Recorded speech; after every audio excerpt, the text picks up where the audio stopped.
د شیطانی ښځې د پخواني کلي کیسه. ډیر پخوا زمانه کې د غرونو ترمنځ یو ډیر زوړ کلی و. هغومره زوړ چې خلک به ویل د دې کلي ونې هم سلګونه کاله عمر لري. او کله چې به شپه کې باد لګېده داسې به ښکارېده لکه څوک چې پټې خبرې کوي.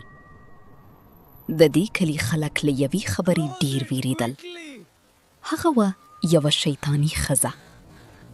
خلک به ویل چې دا ښځه پخوا په همدې کلي کې اوسېده، خو یوه شپه ناڅاپه ورکه شوه.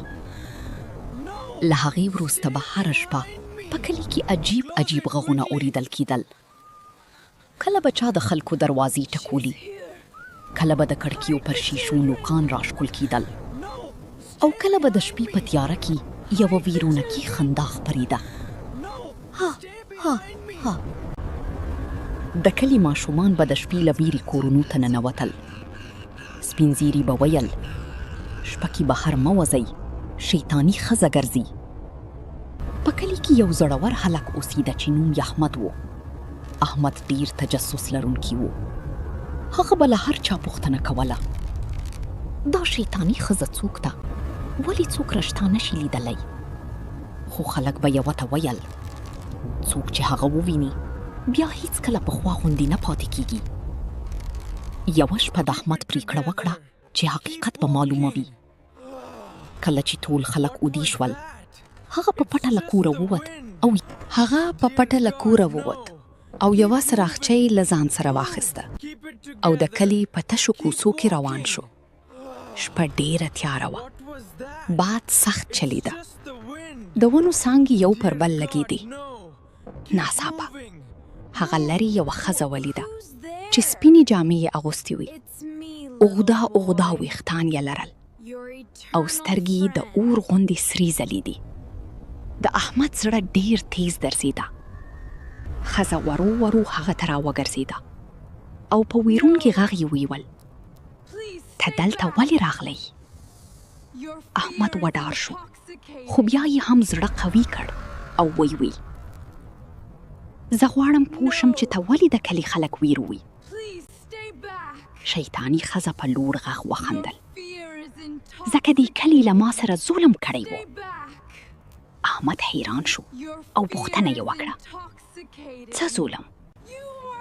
ښځې ویل، کلونو مخکې زه د همدې کلي اوسېدونکې وم. خلکو زه جادوګره وګڼلم او له کلي یې وشړلم. زه په ځنګل کې مړه شوم او اوس زما روح بیرته راغلی د بدل اخیستو لپاره. احمد چې دا واورېدل نو زړه یې پرې وسوځېد. هغه ویل، که خلکو پخوا تېروتنه کړې وه نو اوسني ماشومان خو بې ګناه دي، ولې هغوی ویروي؟ ښځه غله شوه. شاید له کلونو وروسته دا لومړی ځل وه چې چا ترې د ویرې په ځای خبرې کولې. احمد وویل، که ته بدل پرېږدې زه به د کلي خلکو ته ستا رښتینه کیسه ووایم. د شیطاني ښځې له سرو سترګو اوښکې راووتې. هغې ورو وویل، زه یوازې دا غوښتل چې څوک زما خبره واوري. ناڅاپه اسمان کې برېښنا وځلېده او له زورورې رڼا سره ښځه هوا ته پورته شوه. د هغې ویرونکې څېره ورو ورو بدلېده او بیرته د یوې عادي ښځې په بڼه واوښته.